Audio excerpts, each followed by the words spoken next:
So, starting in chapter 1, I've got that section simply entitled Prayer for the Church. He begins, and we won't go through every verse. We could be here days doing that. But the very first thing he says in his introduction, grace and peace to you. And he says, I thank God for all of you. But we've got a guy sitting in prison, and the very first thing he says is, hey, thank God for you. Does that reflect us? Some of us. Is that, like, if I stub my toe, the last thing I'm going to do is give somebody grace and peace. But he's in prison, and he's saying, man, I'm just thankful. I'm thankful for you. How spirit-filled and spirit-led must he have been in this moment? And how he loved them. Man, yeah. Because he could have just been like, oh, they're just another bunch of people, but he loved them enough to go, hey, I care about them.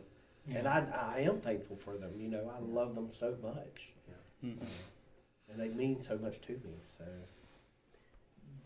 do you have people in your life that let's do it first this way? People in your life that you can say, man, I thank God for them.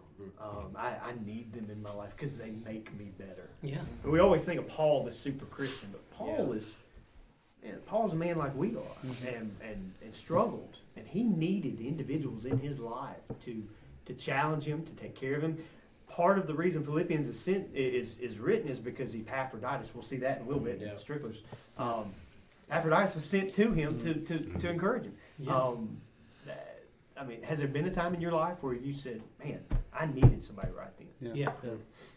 It seems like so many times when that happens, for me anyway, it's not the close personal people you would think it would be. Yeah. It's always somebody that's at arm's distance or somebody you may not even know it that well is the ones that come in and give you those lifting moments, or the ones that are right next door that's your best friends or your family members. They're not normally the ones that, for me anyway, it kind of seems that way. Yeah.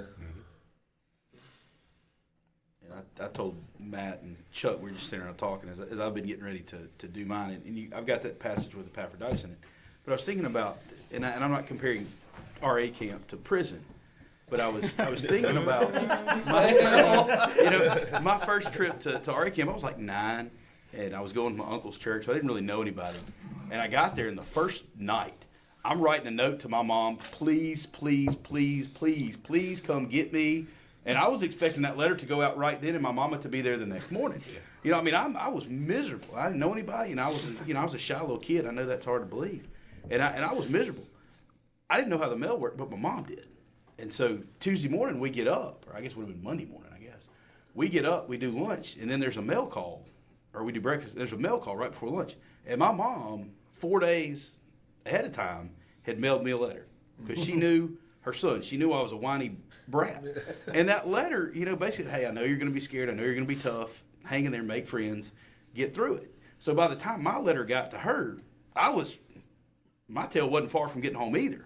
But it was just that encouragement I kept thinking about is Epaphroditus shows up to take that letter to Paul, what kind of encouragement that had to be to him. That was a thing that if you're, again, I'm not comparing RA, Central Hills is not a Roman prison, but that time when you just feel desperate and you're just kind of lonely. Paul had the Holy Spirit, and maybe some people to minister him, but you're pretty much alone. You're in prison. That was something that just my feeling as a 4-year-old or an 8-year-old little boy, what that must have been like for me had to be in a very similar way, that encouragement that Paul got.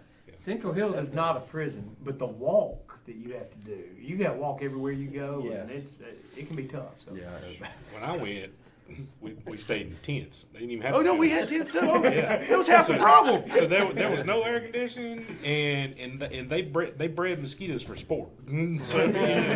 So yeah. Anyway, how big can we get? There was nothing about 8-year-old Jonathan that was excited about roughing it.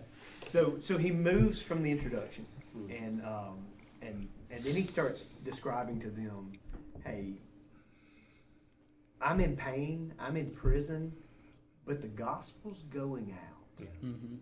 And that's my chief concern. Corey, kind of walk me through, because this is your section, chapter 1, 12 through 20. What kind of comes out to you in this? What's your... Well, I mean, we all suffer, and we all have circumstances in our lives where we may not feel the best. I even, as thinking about it, I mean, like the word imprisonment kept coming back.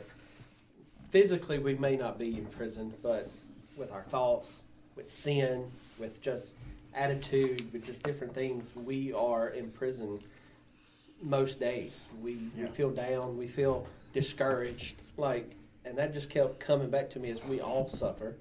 So through this, it's going to be just in our suffering, what are we doing? Are we sitting and groaning and moaning, or are we preaching the gospel? Are we sending that out? Are we, loving people enough into telling them, hey, you may be hurting now, but look, I'm hurting, we're all hurting, I'm suffering, but this is what God's done for me, and this is what he can do for you, and here's the gospel. So that's kind of where I'm heading that direction. Good deal. You know, I'm preparing right now for, February, I think we'll be in verse 15. And he says in verse 15, some to be sure are preaching Christ even from envy and strife, but some from goodwill. What do y'all think that means? To think of people who preach Christ from envy and strife. I just kind of like to hear your thoughts on that. I think those angry preachers that stand in the pulpit and they're just mad at everybody because they're not, you're not living or doing, I don't see your works kind of things. And they're just mad at the world, and they're trying to use the gospel, they're trying to use the scriptures to control their whole situation. So kind of like an eisegesis, they're taking their thoughts and putting it into the Bible and reading out what they want it to say. Well, instead of letting the Bible read us. See, I saw this as like those preachers or those people in our lives who say, oh, I'm doing this for God, but I'm stepping on you to get there, and they're trying to advance themselves and while putting you down, and just saying, look, this is what I'm doing for God, but you're just in the way, Some and I sort felt of Paul agenda. felt that, with an agenda. Yeah, Okay. somebody's got an agenda that they're going to preach pieces and parts what they want, just to be able to manipulate it to do what they want it to say. So Corey, something that I was reminded of as you were talking about the imprisonment, it really reminded me of this book I read called The Heavenly Man, and it's a real life story that happened that was written down for us, and it's a Chinese pastor named Yun, and he's constantly going to jail. He's constantly being persecuted over his faith. And there is a three-faced church in China controlled by the government that spreads the gospel out of envy and strife. And it's amazing because Yun was invited to lead this government-led church, and he went to the meeting, and the man calls him out specifically, a man who is faithful to the Word of God, and who looks at that as a very sincere thing that we do is follow the scripture. And then the man that actually ends up leading it, the way he leads it is by calling out Yun and saying, you are a false prophet, you are a false pastor, you don't lead the flock correctly. And so it's out of envy and strife that man steps on Yun and begins to lead the three-faced church led government, or the government-led church. And then the house churches are still being persecuted to this day through that same movement that Yun, a faithful man, led. But what struck me, though, is Paul is saying, hey, you got these people who are preaching that way, but let them preach. Let them preach the gospel. He's like, I'm okay with it, because, and he says it, I will rejoice, because the gospel's going out. Yeah. Then he says, I will rejoice. I will rejoice in that the gospel's being preached. I'm going to let God handle their motives. I'm just, the gospel's being preached. And for Paul, for someone who's already in prison, who's discouraged, who's been stepped on, to say, hey, I've been called to do this, and they're doing it, the gospel's going out. Yeah. But God's going to handle their own motives. but people are hearing that Jesus came, was buried, he died, buried, and then he rose again. Like, they're hearing it. And I think that right there gives Paul encouragement, saying, hey, the gospel's been preached, so nothing's stopping the gospel. But how tempting must it have been for Paul? Put your feet in his sandals. Oh, yeah. That he's sitting in prison with the right motivation, and these They're guys doing have the the right wrong thing, motivation, and they're walking around free. How tempting must it have been for him to say, man, God, get them, God. Yeah, you're right. And yet he says, I Put that rejoice. thorn in their flesh. Yeah, exactly. How is it that we can be more free in prison, following the scripture and loving people and sharing the gospel in the prison? How is it that we can be more free in prison, like Paul even, in today's world, like people who go to prison in third world countries that don't love the gospel, they send people to prison, they persecute it. They almost find themselves more free than if they were just living life with no problems. So it's like they're free birds, and they're more in a cage in the word. Well, You can't use that song. I wouldn't do it. But they're more. You can be more free in a prison than you ever could be outside of the prison. Yeah. But I mean, he's introducing here what he talks about in 4:10. Yeah. Contentment. Yeah. Paul's content. It's not rivalry. Yeah. But I mean, let's talk about rivalry for just a second. You know, let's look around Jones County. How many churches are in competition? A lot. Well, that's the problem, is the competition. Exactly. How many times are we Yeah, competing? it's a problem. And it's not about church growth through baptism. It's about church growth through numbers, and all we're doing is flock hopping. Right. Yeah. Yeah.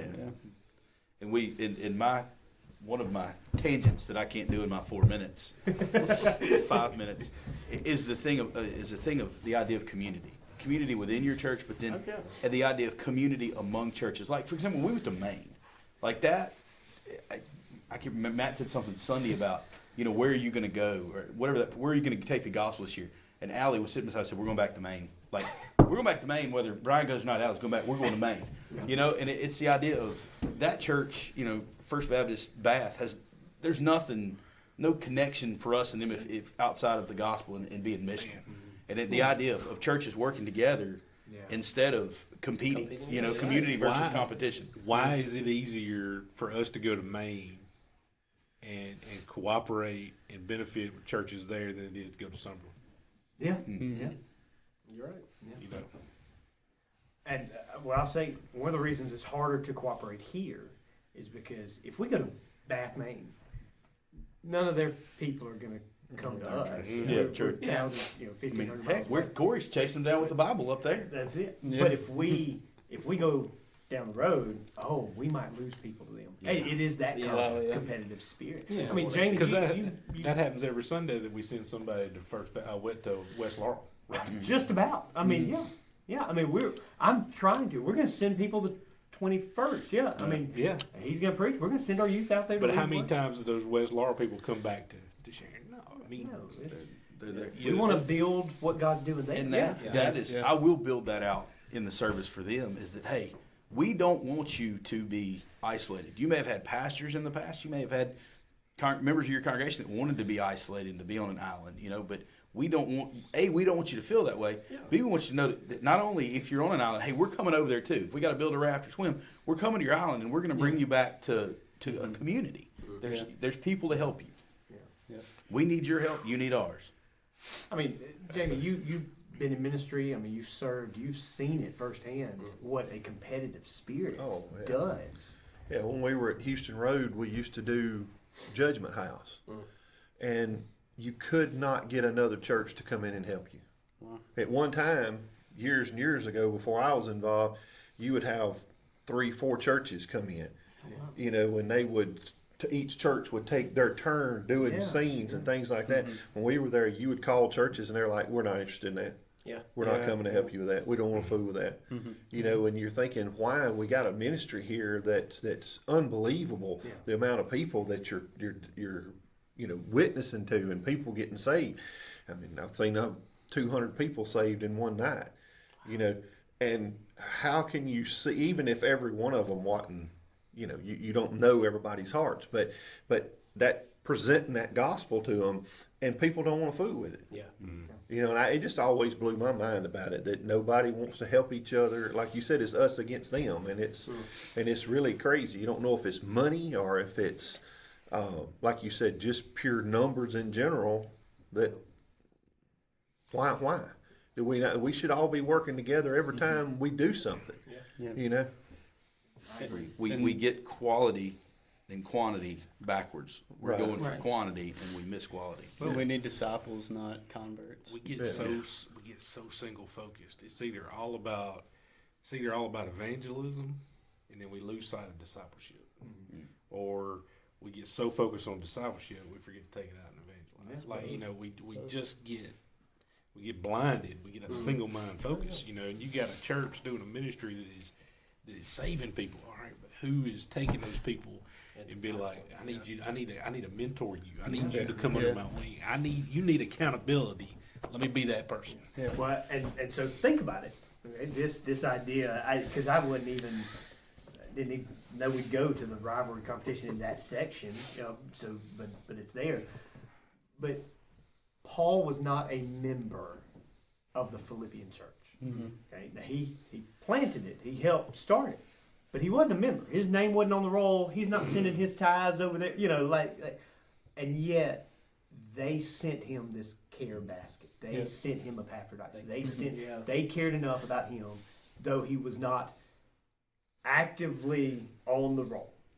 Okay, but what if they had said, well, Paul used to be part of us, or Paul planted us, but he went off to bigger, better things. He went off to do all this. We don't need to encourage him. We don't need to.